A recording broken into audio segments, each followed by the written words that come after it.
Por eso en Juan capítulo 6, versículo 53, Jesús dijo: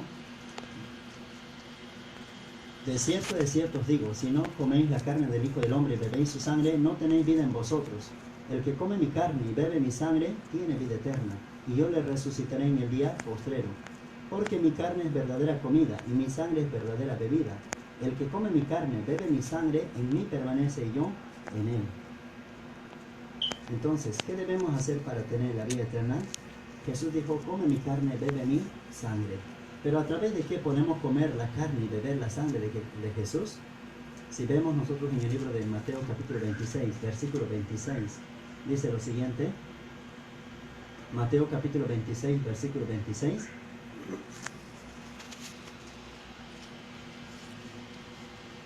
Dice: y mientras comían, tomó Jesús el pan, y bendijo, y lo partió, y dio a sus discípulos y dijo: tomad, comed, esto es mi cuerpo.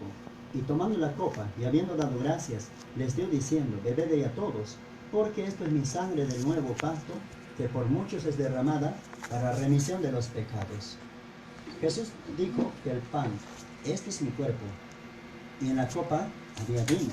Dijo: esto es mi sangre del nuevo pacto, que por muchos es derramada para remisión de los pecados, es decir, para perdón de los pecados.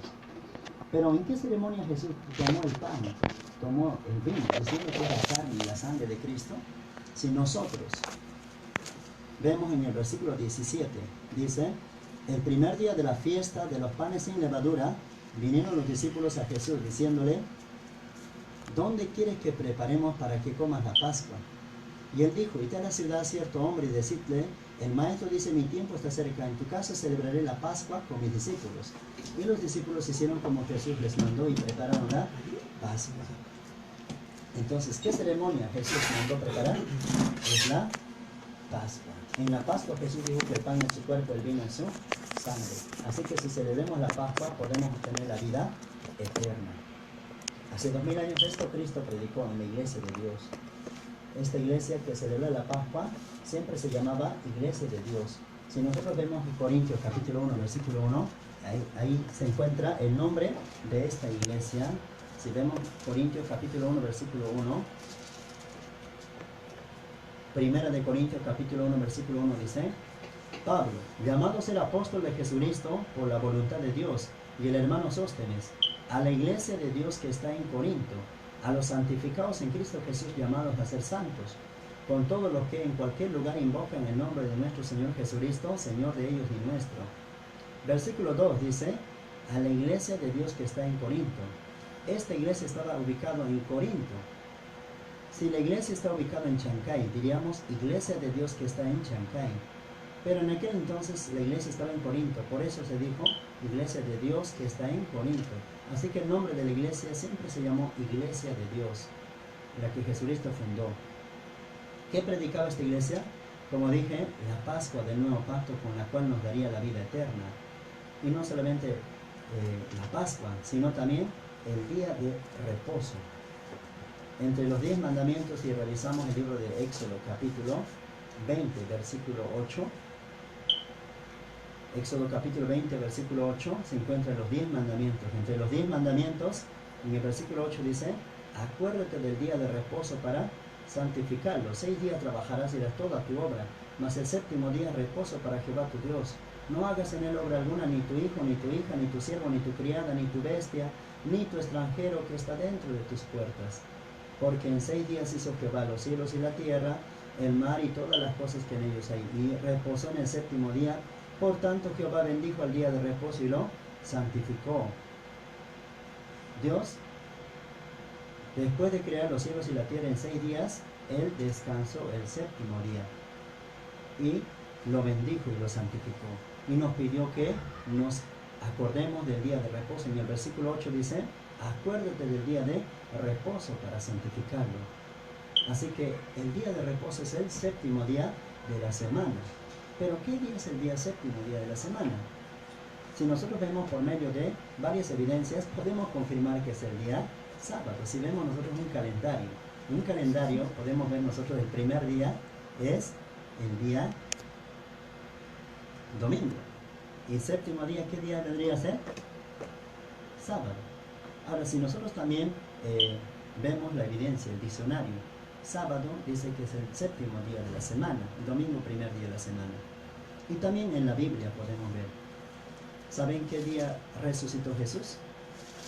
Todos saben que Jesucristo ha resucitado un día domingo. Por eso incluso lo llaman domingo de resurrección. Entonces, ¿cómo le llama Dios al domingo en la cual Jesús resucitó? Si vemos nosotros en el libro de Marcos, capítulo 16, versículo 9, dice lo siguiente. Marcos, capítulo 16, versículo 9, dice: habiendo pues resucitado Jesús por la mañana, el primer día de la semana, apareció primeramente a María Magdalena, de quien había echado 7 demonios. Aquí dice que Cristo resucitó el primer día de la semana, pero todos saben que Cristo resucitó un domingo. Entonces, ¿cómo le llamó Dios al domingo? Lo llamó primer día de la semana. Así que el primer día de la semana es el domingo, el séptimo vendría a ser el día sábado. Pero sin embargo, muchos pueden pensar, el día de reposo fue en los tiempos del Antiguo Testamento. En los tiempos del Nuevo Testamento Jesús ya abolió el día de reposo. Así pueden pensar.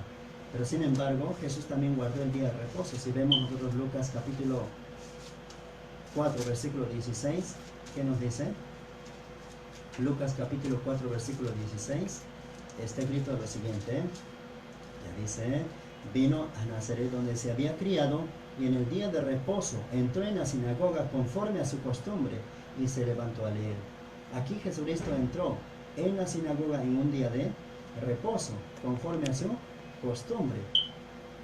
El día de reposo, es decir, un sábado, Jesús entró en la iglesia. Si vemos nosotros donde dice reposo, hay un asterisco o la nota, una letra N. En el pie de página pueden revisar, la palabra reposo dice equivale a sábado. Entonces el día de reposo es sábado. Jesús entró el sábado a la iglesia y conforme a su costumbre, dice. O sea, no solamente Jesús entró una vez, sino dice conforme a su costumbre. Costumbre es cuando uno lo realiza varias veces. Así que Jesús siempre guardaba el día de reposo sábado. Y no solamente Jesús, también los seguidores de Jesús guardaban el día sábado, como también pueden verificar en el libro de Lucas capítulo 23 versículo 56. Los seguidores de Jesús guardaron el sábado, y también los apóstoles también, después de la ascensión de Jesús, también guardaron el día sábado. Si vemos nosotros Hechos capítulo 17 versículo 1, pasando por Anfípolis y Apolonia, llegaron a Tesalónica, donde había una sinagoga de los judíos, y Pablo, como acostumbraba, fue a ellos por 3 días de reposo, discutió con ellos, dice.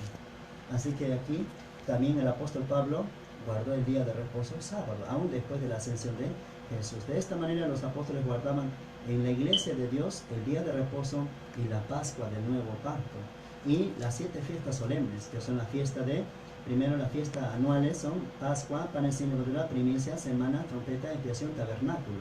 Todas esas fiestas solemnes Jesucristo guardaba. Y no por falta de tiempo, ahora no puedo explicar detalladamente de las 7 fiestas solemnes. Pero aquí lo principal, estamos explicando acerca del día de reposo y también el día de la Pascua, que se celebra el 14 del primer mes, 14 de Nisan, según calendario sagrado. Si nosotros revisamos el libro de Levítico, capítulo 23, versículo 5, está la fecha de la Pascua incluso. Entonces, la mayoría de las iglesias hoy en día no lo celebran la Pascua en esa fecha. ¿Por qué? Porque la Pascua del Nuevo Pacto, en la cual Dios prometió la vida eterna, fue abolida en el año 325 después de Cristo por un emperador romano llamado Constantino, en el año 325 después de Cristo. A partir de esa fecha nadie celebraba la Pascua de vida durante largo tiempo. Por ese motivo ninguna iglesia hoy en día recuerda la Pascua del Nuevo Pacto, en la cual fue prometida la vida eterna. En la Pascua se encuentra el sacrificio. Derramó su sangre en la cruz y desgarró su carne. Y esa carne, esa sangre lo representó en el pan y el vino de la Pascua. Y el día de reposo, el sábado, también estableció. Pero sin embargo fue abolido en el año 321 después de Cristo, y también por Constantino, el emperador romano. Y en lugar del día sábado estableció culto dominical. Y así de esta manera se perdió esta verdad. Así que la iglesia de Dios a partir del siglo IV fue destruida por completo. Por eso esta iglesia de Dios, sin la iglesia de Dios, disculpe, nadie podría recibir la salvación. Porque estas verdades que se guardaban en la iglesia de Dios fueron abolidas. Entonces, ¿quién tiene que aparecer para restaurar esta preciosa verdad? Si ustedes piensan, por ejemplo, si supongamos que cada uno de ustedes construyó una casa hermosa, pero si ustedes viajan a algún lugar, viajan a algún otro ciudad o otro país, pero viene su enemigo y destruye la casa, ¿quién podrá venir y reconstruir la casa? Obviamente, cada uno de ustedes, es decir, el dueño únicamente puede reconstruir la casa. Para reconstruir tiene que volver al lugar para reconstruir la casa. De la misma manera sucedió con la iglesia de Dios. Hace 2000 años Jesús estableció la iglesia de Dios, su nombre, iglesia de Dios. Pero sin embargo, esta iglesia fue destruida por Roma. Así que, ¿quién debería reconstruir nuevamente la iglesia de Dios?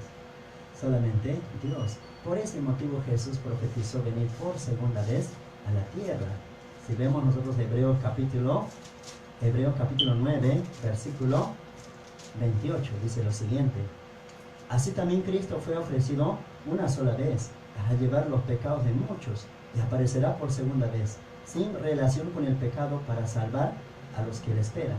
Aquí dice que Cristo aparecerá por segunda vez para salvarnos. Sí, entonces si Cristo viene para salvarnos por segunda vez, ¿cómo aparecerá Cristo por segunda vez? ¿Y qué traerá para salvarnos? Él, sin falta, regresará por segunda vez y Él traerá la Pascua del nuevo pacto para salvarnos. Vamos a ver el libro de Isaías, capítulo 25, versículo 6. Veamos su compañera del libro de Hebreos, capítulo 9, versículo 28. Isaías capítulo 25, versículo 6, dice: y Jehová de los ejércitos hará en este monte a todos los pueblos banquete de manjares suculentos, banquete de vinos refinados, de gruesos tuétanos, de vinos purificados. Y destruirá en este monte la cubierta con que están cubiertos todos los pueblos, y el velo que envuelve todas las naciones. Versículo 8. Destruirá la muerte para siempre, y enjugará Jehová el Señor toda lágrima de todos los rostros, y quitará la afrenta de su pueblo de toda la tierra, porque Jehová lo ha dicho. En el versículo 6 dice que Jehová hará banquete de vinos refinados, banquete de vinos purificados. Pero ¿qué hará con este banquete de vino refinado, banquete de vino purificado? En el versículo 8 dice: destruirá la muerte para siempre. ¿Con qué vino únicamente Dios destruye la muerte para siempre? Únicamente es con el vino de la Pascua, como ya habíamos estudiado, ¿no? en el libro de Juan capítulo 6, 53, Mateo 26, versículo 26. Entonces, ¿con qué vino únicamente Dios destruye la muerte para siempre? Es únicamente con el vino de la Pascua. Así que, en el versículo 6, que dice que Dios hará banquete de vino, ese banquete de vino se refiere al vino de la Pascua, con la cual Dios destruye la muerte para siempre, es decir, nos da vida eterna. Entonces, ¿quién traería esa Pascua?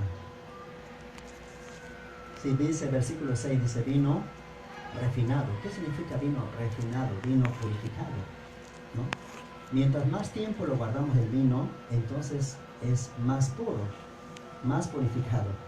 Entonces, ¿qué quiere decir? Si este banquete de vino se refiere a la Pascua, quiere decir la Pascua ha estado destruido por largo tiempo, estaba oculto la Pascua.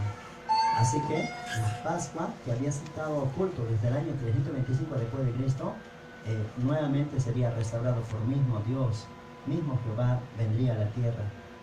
Entonces, ¿qué debemos decir en esta época que trae la Pascua?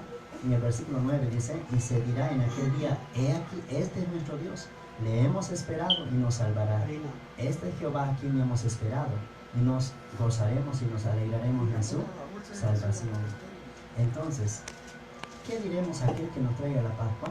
A aquel que nos traiga la Pascua diremos: este es nuestro Dios, le hemos esperado. Como en Hebreos capítulo 9, versículo 28 había dicho, Cristo aparecerá por segunda vez para salvar a los que le esperan. Pero en el libro de Isaías capítulo 25 versículo 9 dice, y se dirá en aquel día, este es nuestro Dios, le hemos esperado y nos salvará, este es Jehová a quien hemos esperado, y nos gozaremos y nos alegraremos en su salvación. Significa que Cristo traería la Pascua para salvarnos, ¿no? El que trae la Pascua, entonces Él sería Cristo. Ya que la Pascua había sido destruida en el año 325 después de Cristo, entonces ¿quién nuevamente restauraría? Mismo Dios. El que restaura la Pascua, entonces Él es Dios. Ahora la Pascua ya apareció. Eso significa que ¿quién apareció? ¿Quién apareció? Jesús ya apareció por segunda vez. Por ese motivo, la iglesia de Dios ahora celebra la Pascua.